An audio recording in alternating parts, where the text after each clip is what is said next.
السلام علیکم. آپ ملاحظہ فرما رہے ہیں صدائے محرومین چینل اور میں ہوں آپ کا ہوسٹ طالب نقوی ایڈوکیٹ. ناظرین، آج کی ویڈیو میں اپنے تمام ویورز، اپنے ریگولر ویورز سے یہ کہنے جا رہا ہوں، اور جو نئے سننے والے ہیں وہ بھی اس بات کو غور سے سنیں. میرے ریگولر ویورز کے لیے یہ ویلاگ جو ہے وہ اس لیے اہم ہے کہ آج کوئی بھی مجھے کومنٹس میں یا واٹس ایپ کے ذریعے یہ گلا نہیں کر سکے گا کہ ہماری بات آپ نے نہیں کی. اور اس میں چند دلچسپ خبریں بھی شامل ہیں، لیکن آپ جو ہے آپ کو یہ شروع سے لے کے آخر تک یہ ویڈیو دیکھنا ہے. معاملات وہی ہیں جو ہم بیان کرتے ہیں، لیکن اس میں کچھ منفرد چیزیں بھی آئی ہیں جو آپ کو دیکھنا ہوں گی. اور اس سے پہلے کہ میں ولاگ شروع کروں، اگر آپ نے سبسکرائب نہیں کیا تو سبسکرائب کر کے بیل آئیکن کو کلک کر کے آپ آل کا آپشن لے لیں.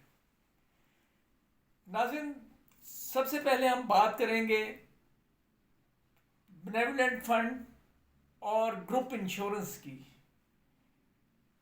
جیسا کہ آپ جانتے ہیں کہ سرکاری ملازم کو یہ رعایت ملتی ہے اور ان کی کٹوتی ہوتی ہے بینیولنٹ فنڈ کے حوالے سے بھی اور گروپ انشورنس کے حوالے سے بھی.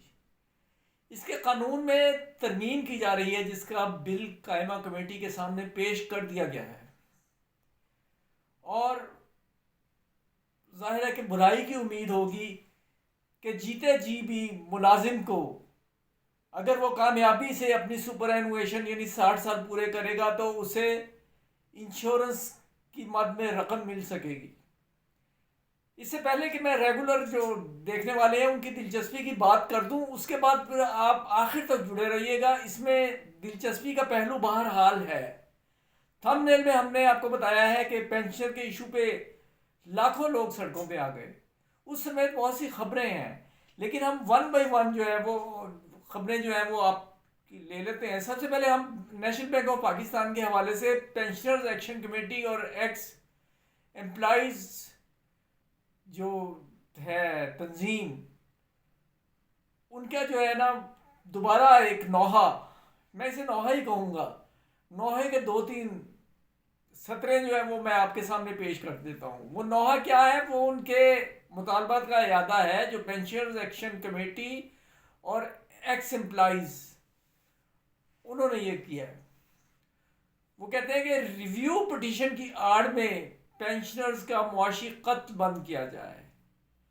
2010 سے لے کے اب تک پارلیمنٹ سے منظور تمام بجٹ انکریز کی ادائیگی کی جائے اور ریویو پٹیشن واپس لے کر انہیں پینشنرز کے واجبات جو ہے وہ ادا کیے جائیں. اور جو 3 فروری مارچ 2022 کو ہیڈ آفس میں بجٹ انکریز پر جو کام ہوا ہے اس کا فوری طور پر اعلان کیا جائے. اور میں یہاں اپنے دوست ظفر صادق سمیت سب سے یہ کہوں گا جو پینشنرز کے لیے جد و جہد کر رہے ہیں کہ ہمارا چینل بھی ایک ذریعہ ہے جو لوگوں کے مطالبات پہنچانے میں بالواسطہ یا بلا واسطہ ایک ذریعہ بنتا ہے. ایک پوائنٹ جو آپ نے مس کیا ہے وہ یہ ہے کہ ہمارے پاس بہت سی شکایات آ رہی ہیں کہ امپلائیز سن کوٹا جو ہے وہ بند ہے، اسے بھی بحال کیا جائے. تو آپ سے میں یہ صرف یہ ان کی درخواست پر میں آپ سے یہ کہہ رہا ہوں کہ پلیز اسے بھی ایجنڈے میں شامل کیا جائے. پی ٹی سی ایل کی اگر ہم بات کریں تو مولانا اعظم قریشی صاحب کی قیادت جو ہے وہ خاصی حد تک قابل قبول ہے اور وہ تنقید سے محروم ہے الحمدللہ.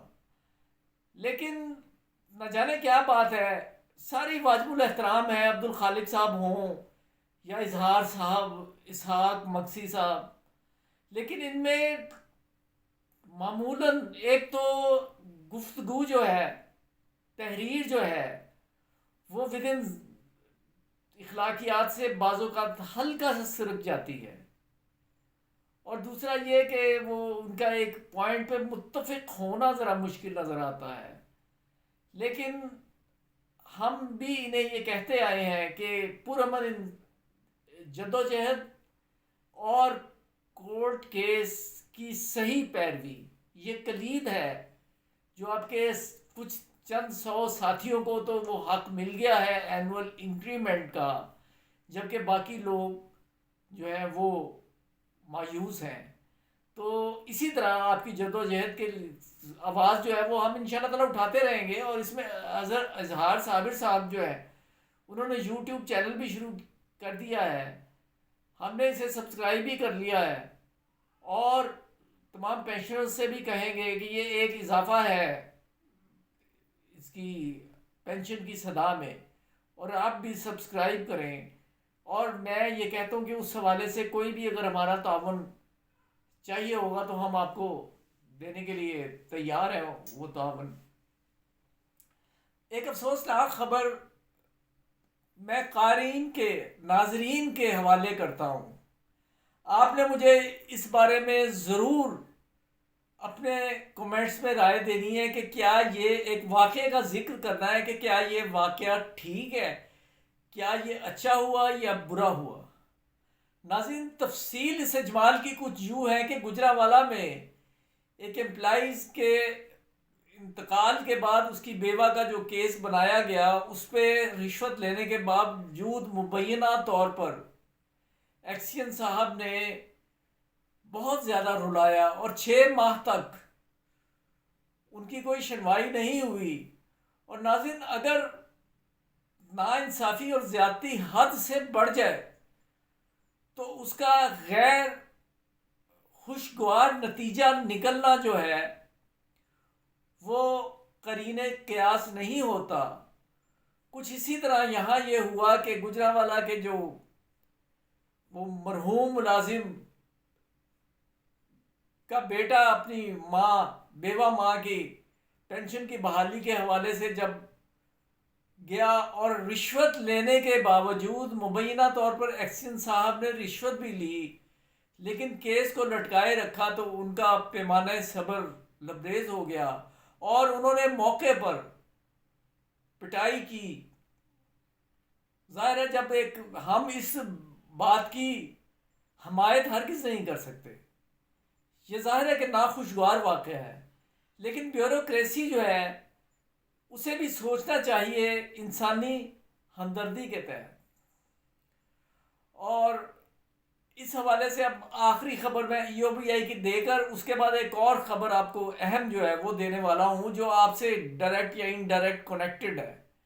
ناظرین، EOBI کے حوالے سے ہم یہ بات کریں کہ مجھ سے پوچھا گیا کہ اس پہ عمل درآمد شروع ہو گیا ہے۔ جو ڈبل پینشن سے مراد یہ کہ مورثی اگر خاوند جو ہے وہ بھی جاب کر رہا تھا، اس کا انتقال ہو گیا، بیوی جو ہے وہ بھی جاب کر رہی ہے، تو کیا وہ اپنے واجبات بھی لے سکے گی؟ تو اس پہ جو ہے نا ریویو پٹیشن، ایک کورٹ کیس کا جو ایک فیصلہ ہے، اس کے تحت یہ حق اب مل چکا ہے۔ نہ صرف حق مل چکا ہے بلکہ اس کا جو ہے سرکولر بھی جاری ہو چکا ہے، تو متعلقہ کنسرن لوگ جو ہیں وہ رابطہ کر سکتے ہیں۔ اور دوسری خبر پینشن انکریز کے حوالے سے سوالات ہوئے ہیں، اور پینشن انکریز کے حوالے سے یہ بتا دوں کہ ایپوا عنقریب ملاقات کرنے جا رہی ہے چیئرمین صاحب اور دیگر لوگوں کو اولڈ ایج بینیفٹ انسٹیٹیوٹ میں، اور اس کے بعد پھر یہ اس کا کوئی حل نکلنے کی امید ہے۔ ذرائع تو یہ بتا رہے ہیں کہ اب پینشن جو ہے وہ بڑھنے جا رہی ہے، یہ ہمارے اندازے ہیں۔ اور ایک ہوتا ہے قانون میں ازیوم کرنا، ایک ہوتا ہے ایک پرزیوم کرنا ہوتا ہے، یعنی ازیوم کرنا وہ ہوتا ہے کہ بلا وجہ کوئی چیز فرض کر لی جائے، لیکن پرزیوم کچھ موجودہ صورتحال کے تناظر میں اگر کوئی چیز فرض کی جائے تو اسے پرزیوم کہتے ہیں۔ پریزمپشن یہی ہے کہ فروری نہیں تو مارچ قرائن یہی بتا رہے ہیں کہ خوشخبری جو ہے انہیں ملنے والی ہے۔ اور ناظرین، جو لاکھوں افراد کا مظاہرے کا ہم نے ذکر کیا ہے وہ ہوا ہے پیرس میں، وہاں لاکھوں افراد نے کیا اور وہ پرتشدد ہو گیا، یعنی معزز ترین ممالک میں بھی اگر بینیفٹ پہ زد پڑے تو وہ میدان میں آنے سے گریز نہیں کرتے۔ اس میں پھر یہ ہوا کہ صدر میکرون کے خلاف جو ہے وہ بھرپور مظاہرہ ہوتا ہے، اس میں آنسو گیس کی شیلنگ بھی ہوتی ہے، حتیٰ کہ ٹرانسپورٹ کی سہولیات اور ٹرین کی روٹ بھی جو ہے وہ بھی متاثر ہوتا ہے۔ اور معاملہ کیا ہے؟ معاملہ یہ تھا کہ وہاں ریٹائرمنٹ کی عمر جو ہے وہ 62 سال ہے اور اسے بڑھا کر 64 سال کیا جانا تھا۔ اس میں شاید یہ کار فرما ہوتا ہے مقصد کہ زیادہ لیٹ دینی پڑے پیمنٹ، یا خدا جانے کیا معاملات ہیں، کیونکہ اقتصادی حالات جو ہیں وہ ہر کنٹری کے ہی کچھ اتنے خوشگوار نہیں ہیں۔ تو یہ آخری خبر کے ساتھ ہم اس ویلاگ کا جو ہے وہ کرتے ہیں اختتام۔ ایک دو خبریں اور بھی ہیں لیکن ویلاگ چونکہ لمبا ہو رہا ہے، اس لیے پھر ہم اگلے ویلاگ تک اجازت چاہیں گے۔ اور اگین کہوں گا کہ سبسکرائب کر کے بیل آئیکن کو کلک کریں، لیکن سب سے اہم اپنی رائے سے ضرور نوازیں، خاص طور پہ جو واقعہ پینشنرز کے حوالے سے ہوا ہے اس میں آپ کو یہ پوچھنا چاہ رہا ہوں کہ کیا یہ رویہ صحیح ہے؟ میں یہ سمجھتا ہوں کہ رویوں میں اعتدال ضروری ہے، لیکن حکام بالا کو بھی چاہیے کہ تھوڑا سا انسانی ہمدردی کا جذبہ بھی اپنے دل میں رکھیں۔ اجازت دیجیے، اللہ حافظ۔